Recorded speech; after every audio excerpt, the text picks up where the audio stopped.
உன் தகப்பனையும் தாயையும் கனம் பண்ணுவாயாக. உங்கள் தந்தை தாயுடன் சண்டையிடுவது அவர்களுக்கு மரியாதை குறைவு மட்டுமல்ல, அது ஒரு பெரிய பாவம் என்றும், அது உங்கள் வாழ்க்கையில் கடவுள் தரும் ஆசிர்வாதங்களை தடுக்கலாம் என்றும் உங்களுக்கு தெரியுமா? வேதாகமம் இதை தெளிவாக கூறுகிறது. உன் தகப்பனையும் உன் தாயையும் கனம் பண்ணுவாயாக, அப்பொழுது உனக்கு நன்மையுண்டாகும், பூமியிலே உன் நாட்கள் நீடித்திருக்கும். எபேசியர் 6:2-3. ஆனால் நாம் இதை மறந்து விடுகிறோம்.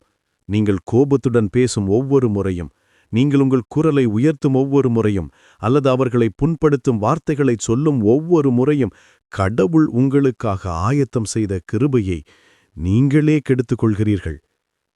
அந்த சமயம் எதுவும் உங்களுக்கு சரியாக நடக்கவில்லை என்ற எண்ணம் உங்கள் இதயத்தில் உள்ளதா?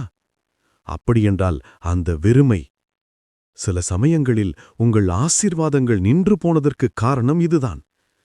கடவுள் உங்கள் விசுவாசத்தை மட்டுமல்ல, நீங்கள் பெற்றோருக்கு கொடுக்கும் கனத்தையும் மதிக்கிறார்.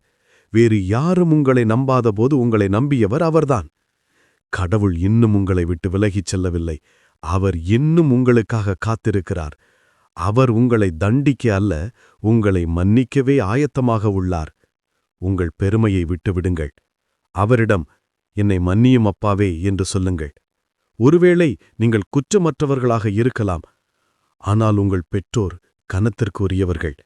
நீங்கள் அவர்களை கனம் செய்யும்போது பரலோகம் திறக்கிறது, உங்கள் இதயத்தில் சமாதானம் திரும்புகிறது, ஆசீர்வாதங்கள் மீண்டும் உங்களுக்கு அதிகமாய் கிடைக்கப் பெறுவீர்கள். ஆமேன்.